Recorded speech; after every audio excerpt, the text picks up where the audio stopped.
안녕하세요, 복덩이들. 복덕방 언니입니다. 오늘은 여러분들께서 너무 많이 질문을 주셨던 공인중개사 자격증의 전망, 그리고 공인중개사 자격증 꼭 따야 되는지에 대해서 뭐 댓글이나 DM으로 저한테 문의를 주시는 분들이 많아서 그거를 특집으로 준비를 했습니다. 저는 자격증을 왜 따야 되는지에 대해서 한번 본질적인 질문을 던지는 게 중요할 것 같아요. 사실 제가 보면은 주변에 지인들이나 문의를 주시는 분들 중에서도 부동산 투자 잘 하려고 하는데 자격증 시험 준비해도 될까요? 이렇게 질문 주시는 분들이 의외로 많더라고요. 그래서 저는 부동산 투자를 위한 공부라든지 그냥 한번 남들이 다 하니까 따는 자격증이라고 생각이 든다면 단호하게 따지 마시라고 얘기 드리고 싶고요. 왜냐하면 공인중개사 자격증이라는 것 자체가 공인중개사라는 직업을 만들기 위한 직무랑 굉장히 깊게 연결된 자격증이잖아요. 그래서 실질적으로 내가 이 일에 대해서 이 자격증으로 돈을 벌고 직업적인 걸 가지고 가시는 게 아닌 이상에는 굳이 딸 필요가 없고 굳이 그 시간을 낭비할 필요가 없다는 생각입니다. 그리고 뭐 예를 들어 부동산 투자를 위한 기본적인 공부를 위한 거라면 서점에 가시면 초보자들을 위한 부동산 책들이 훨씬 더 많기 때문에 저는 자격증은 이 공인중개사로서 일을 하시는 분들한테만 추천을 드리고 싶습니다. 그래서 사실 다른 선배 공인중개사 분들께서도 일을 한번 해보고 결정을 해라 라고 말씀을 드리는 것도 이게 자격증이 따고 말고의 문제가 아니라 내가 이 공인중개사라고 하는 직업적인 특성에 잘 맞느냐 맞지 않느냐, 이게 오히려 기초적인 질문이 될 것 같아요. 그래서 그런 부분에 대해서 초반에 생각을 꼭 하셔야 됩니다. 그렇다면 그럼 중개사의 일의 본질이 무엇이냐 라는 거를 우리가 파악을 해야겠죠. 그렇다고 봤을 때 제가 여러 영상에서 말씀을 드렸지만 공인중개사라고 하는 직업이 사실상 그렇게 쉬운 직업은 아니라는 생각이 들거든요. 국민 자격증이라고 하는 별명을 갖고 있기는 하지만 이게 정말 국민 자격증 수준으로의 어떤 일이라고 볼 수 있나? 누구나 할 수 있는 일인가? 라고 질문을 하시면 저는 아니라고 생각하거든요. 사실 저희 회사에도 일을 하러 신입으로 아침에 들어오셨다가 업무 조금 하시고 점심에 안녕히 계세요 하고 퇴사하시는 분들도 정말 있어요. 그래서 이 공인중개사라는 업은 어떤 굉장한 적극성, 그러니까 스스로 돈을 벌어가는 구조이기 때문에 적극성도 필요하고 영업이기 때문에 또 절실함도 필요하고, 그리고 무엇보다도 제가 여러 번 강조드렸지만 내재적인 동기 그리고 자기만의 확고한 비전, 이 세 가지는 분명하게 있어야 된다고 생각이 들고요. 그런 게 있다라고 판단을 하시는 분들은 자격증을 따시는 거를 추천을 드립니다. 그러면 결론적으로 그럼 내가 여러 가지를 다 고민을 했을 때 본질적인 질문까지 자기한테 던졌는데, 그렇다면 이 일을 하기로 결심을 하셨다라고 했을 때 그럼 자격증이 필요할까? 라고 하면 완전 예스. 왜냐하면 자격증이 있는 것과 없는 거는 여러 가지의 차이가 있는데, 물론 없어도 중개보조인으로 중개사무소나 중개법인에서 일을 시작하실 수는 있어요. 너무나 다들 아시겠지만 영업을 베이스로 하는 일이고, 주니어 단에서 나의 시간과 내가 어느 정도 실력이 쌓아졌을 때 내가 돈을 벌 수 있는 시간의 가치는 굉장히 우상향하는 편인데, 이왕이면 뭐 초반에 여러 가지 어렵게 뭐 버텨야 되는 일들이 많겠지만 저는 꼭 제 후배들한테 추천을 드리는 거는 경력이 2년 이상 넘어가지 않을 때 자격증을 취득하시는 게 가장 골든타임이라고 생각합니다.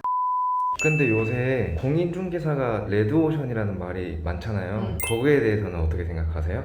그 얘기도 제가 진짜 많이 들었어요. 그러니까 저도 공부 시작한 게 제가 30대 초반이었으니까 중개사가 돼야겠다라고 말을 주변에 했을 때 세상 천지에 깔린 게 부동산 사무소인 것 같은데 거기서 어떻게 할 거야? 막 이렇게 걱정하시고 레드오션에 뛰어드는 거다라고 하는 그런 조언을 굉장히 많이 들었는데요. 근데 여러분이 저는 생각을 해볼 만한 문제인 게, 사실 뭐 요즘 유행하는 그런 스마트 스토어라든지 쇼핑몰, 카페, 음식점, 사실상 지금 너무 많이 다양화되고 있는 이런 직업적인 시대에 레드오션이 아닌 데가 과연 있을까? 라는 생각을 해봤어요. 그래서 저는 중요한 거는 내가 붕어빵 장사를 하더라도 그렇다면 내가 매출이 높은 붕어빵 장사의 사장님이 되면 되는 거잖아요. 그러니까 수많은 부동산 중개업자, 공인중개사들 사이에서 그럼 내가 어떤 차별화를 할 수 있는가, 그거를 고민을 하는 게 좀 더 생산적이지 않나, 그렇게 생각합니다. 너무 긍정적인가?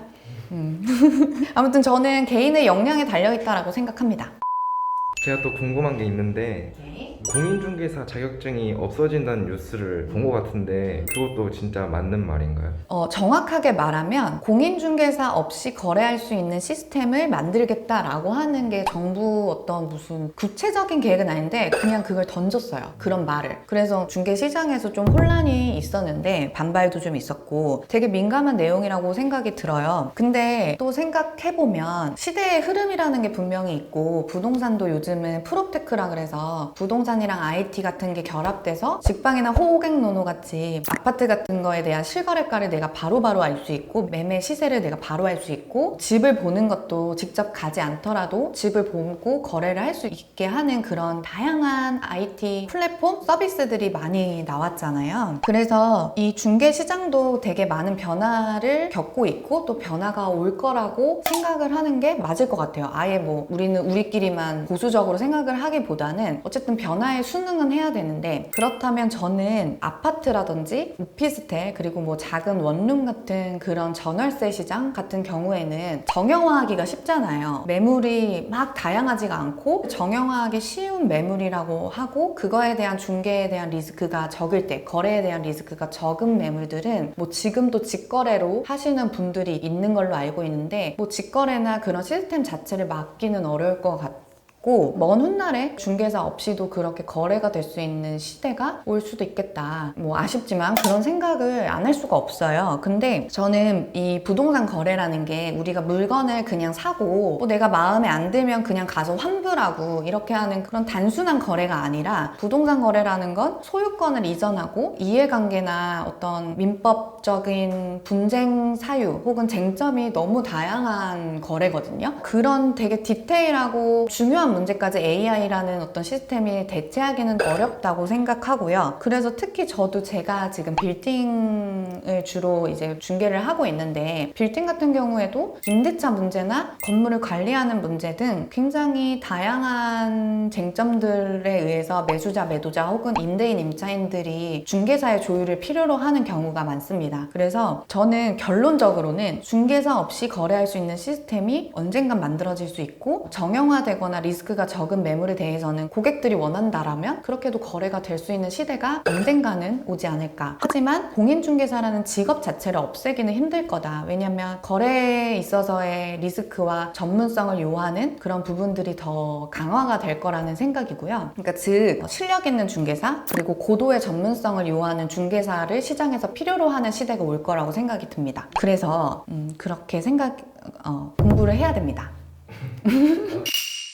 그렇기 때문에 중개사로서의 역량 강화가 더 시장에서는 요구하는 게 더 커질 거예요. 그래서 정신 똑바로 차리고 우리는 이 시대의 흐름에 맞춰서 더 전문성을 키워야 됩니다. 아시겠죠? 그래서 최종 결론 공인중개사 전망 자격증이 없어지는 시대는 없을 것이다. 그리고 그냥 단순히 내가 한번 시간이 많아서 따시는 거라면 그냥 도전하지 마세요. 그냥 그 시간에 더 건강하고 더 재미있는 일을 하시는 게 더 나을 것 같고 만약에 내가 공인중개사라는 업에 흥미를 갖고 하시고 싶다라고 생각하신 분이라면 하루라도 빨리 따시는 게 좋겠다. 그래서 공인중개사 자격증을 따기로 결심하신 분들이라면 저희 그 언니네 복덕방에 많은 자격증 공부에 대한 꿀팁들이 들어있어요. 그래서 그런 부분들 참고하시면 좋겠습니다. 최근에 저희 회사에도 신입 직원분이 들어오셨는데 제 영상을 보고 똑같이 따라 하셔서 작년에 4개월 공부하셔서 취득하셨다고 그래서 제가 진짜 너무 뿌듯했거든요. 인증도 할 수 있으니까 다양한 공부 방법이 있겠지만 참고하셔서 꼭 자격증 따시고 업계에서 꼭 만나 뵐 수 있으면 좋겠습니다. 이번 영상도 도움이 되었으면 좋겠고요. 좋아요와 구독, 알림 설정까지 꼭 부탁드립니다. 감사합니다. 안녕.